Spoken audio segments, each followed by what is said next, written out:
जी अस्सलाम वालेकुम रहमतुल्लाह। हिंदुस्तान रहने वाले साढ़े जितने भी मज़लूम दोस्त बिरान हैं, ये वीडियो ना आस्ते पिछले 7 दिनों से वहाँ पर जो सिख कम्युनिटी है वो अब सरापा एहतजाज है। पहले सिर्फ पंजाब में और अब पूरे हिंदुस्तान में जितने भी मज़लूम सिख हैं और हिंदुत्व के ख़िलाफ़ ये तमाम किसान निकले हैं। और ये बात अब दुनिया के सामने वाज़े हो चुकी है कि India is no more a secular state. ये एक हिंदू स्टेट है और हिंदू स्टेट भी सिर्फ नहीं रही बल्कि सिर्फ ब्राह्मणों के लिए, जो सो कॉल्ड ऊंची ज़ात वाले ख़ुद को कहते हैं, उनके लिए बन चुकी है। ना दलित्स को उनके राइट्स मिल रहे हैं, ना शूदर्स को उनके राइट्स मिल रहे हैं।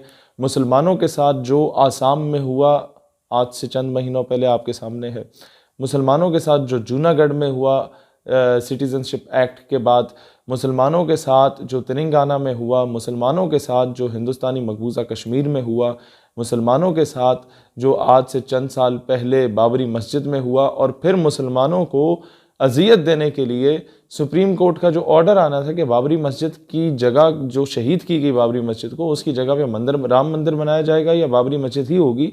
तो ये काम उन लोगों ने, उसका फैसला 12 रबीउल अव्वल को करना था कि जिस दिन मुसलमान पूरी दुनिया में हजूर अलैहिस्सलाम के लिए जश्न मनाते हैं ईद मिलादुन नबी का, उस दिन मुसलमानों को इतनी बड़ी अजियत और दुख देना कि जहाँ पर मुसलमान अल्लाह के आगे सजदा रेज होते थे वहाँ पर उन्होंने राम मंदिर बनाने का ऐलान किया। और जो मुसलमान सड़क पर निकलता था पीसफुल प्रोटेस्ट के लिए, पुरअमन एहतजाज के लिए, उसको मॉब लिंचिंग की जाती थी, उसको उसकी माँ बहन बेटियों के साथ ज़्यादती की जाती थी, मुसलमान औरतों को नंगा करके बाज़ारों में घुमाया जाता था, और मुसलमान मासूम बच्चों के साथ जो ज़्यादती की जाती थी और की जा रही है, उस पर मोदी सरकार की पुष्टपनाही हासिल है उन तमाम दहशतगर्दों को, चाहे उनका ताल्लुक आर्यत समाज से हो, ब्राह्मण समाज से हो, सिंगटन से हो, शुद्धि से हो, या उनका ताल्लुक बीजेपी से हो, संघ परिवार से हो, शिवसेना से हो, या आरएसएस से हो।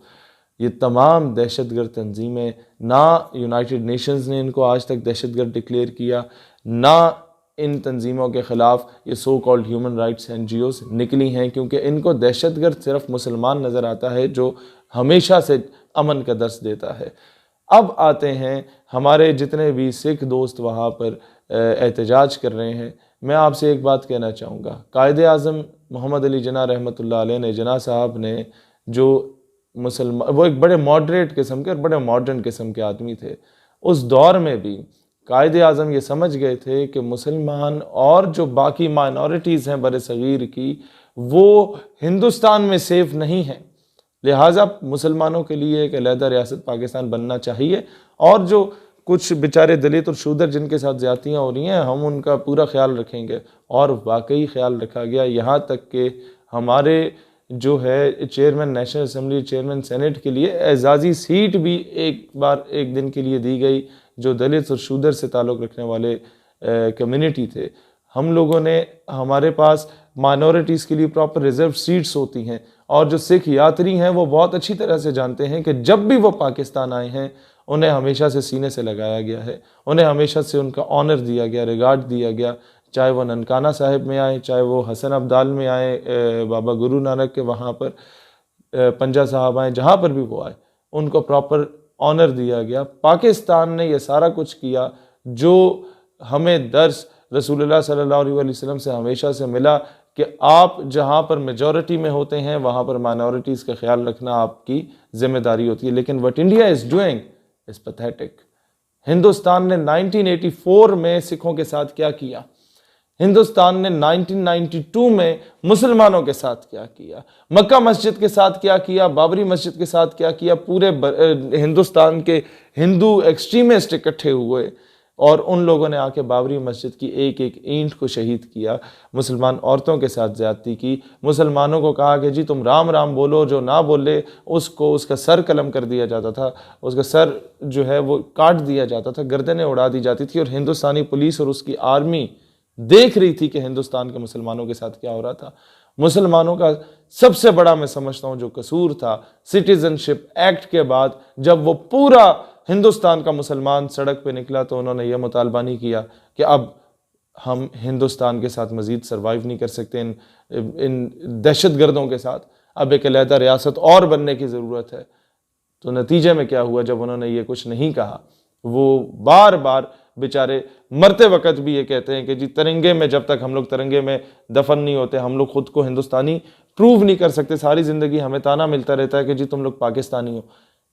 वो जब ये नहीं हुआ, वो कैंपेन इस नहज पे नहीं पहुंची, तो हिंदुओं ने उस कैंपेन के ख़त्म होते ही मुसलमानों के साथ जो करना शुरू किया, ये पूरी दुनिया इससे वाकिफ़ है। तो सिखो, मैं तुम लोगों से भी कहता हूँ कि अब जो तुम्हारे साथ होगा ये तुम लोग देखोगे और दुनिया देखेगी। जो जुल्म ये हिंदू लॉबी, मोदी हिंदुस्तान का वज़ीर आज़म नहीं है, मोदी सिर्फ हिंदुओं का वज़ीर आज़म, और हिंदुओं में भी दलित्स और शूदर्स का वज़ीर आज़म नहीं है। इस्लाम में आपका प्रधानमंत्री, जिसे वज़ीर आज़म कहा जाता है, अगर वो मस्जिद में जाता है और उससे पहले उसका ड्राइवर या उसका चौकीदार पहुंचता है तो वो पहली सफ़ में होगा, और प्रधानमंत्री जो है आपका वो छठी सातवीं सफ़ में होगा। लेकिन वहाँ पर क्या होता है कि किसी ब्राह्मण के जो मंदिर है वहाँ पर कोई शूदर या दलित नहीं जा सकता है। This is the basic difference. और यही बेसिक बुनियाद थी कि जो दलित और शूदर्स को राइट्स नहीं दे सकते थे, वो मुसलमानों को कैसे राइट देते। तो कायदे आज़म ने तो एक अलहदा रियासत की जो है वो डिमांड कर दी। अब सवाल ये पैदा होता है कि हमारे जितने भी सिख दोस्त हैं, हमें दुख होता है जो आप लोगों के साथ वहाँ हिंदुस्तान में जुल्म हो रहा है। आप लोगों के दिल में एक बात है, हर सिख चाहता है, चाहे वो इंडियन आर्मी के अंदर मौजूद हो, चाहे वो इंडिया की पुलिस के अंदर मौजूद है, इंडिया की ब्यूरोक्रेसी के अंदर मौजूद हो, इंडिया की क्रिकेट टीम में मौजूद हो, वो बेचारा अंदर से चाहता है कि there should be a separate homeland for Sikhs in the subcontinent. वो चाहता है कि खालिस्तान बने, लेकिन वो बेचारा डर के मारे बोल नहीं पाता। सिखो, अभी तुम लोगों को ये डर दूर करना पड़ेगा, जिस तरह मुसलमानों ने यह डर आज से 72 साल पहले दूर किया। शहादतें मिली, बहुत कुर्बानियाँ दी, लेकिन आज हम दुनिया में अमन के साथ जी रहे हैं। आज हम एक न्यूक्लियर स्टेट हैं। आज अल्हम्दुलिल्लाह हम लोग हिंदुस्तान से अगर 7 गुना छोटे भी हैं आबादी में, तो हमने हिंदुस्तान को हमेशा नाको चने चबवाए हैं। जब भी हिंदुस्तान ने हमारे साथ पंगा लेने की कोशिश की, हिंदुस्तान ने जब भी अपने कव्वे को अभिनंदन की सूरत में यहाँ पर भेजने की कोशिश की, पाकिस्तान ने बता दिया कि उसने किस कौम को ललकारा था, और उससे फिर जिस तरीके से चाय पिलाई गई वो सारी सूरत हाल आपके सामने है। लेकिन फिर भी पाकिस्तान ने उसकी मूंछें नहीं काटी कि दुनिया को फिर भी अमन का ही पैगाम हम लोग दें। लेकिन अब ये देख लें, जो इज़्ज़त से हम जी रहे हैं, अगर चाहते हैं कि आप लोग भी इज़्ज़त से जिएं, आप लोगों के साथ ज़्यादतियाँ ना हों, तो अब इस सारी मूवमेंट में आपके पास बेहतरीन मौका है कि हिंदुस्तान से अलहदगी की बात करें। जहाँ जहाँ मुमकिन हुआ, इंशाल्लाह जो दुनिया में अमन पसंद लोग हैं वो आपकी इस तहरीक का साथ देंगे इंशाअल्लाह ताला। खालसा खालिस्तान का, कश्मीर पाकिस्तान का, पाकिस्तान हमेशा जिंदाबाद।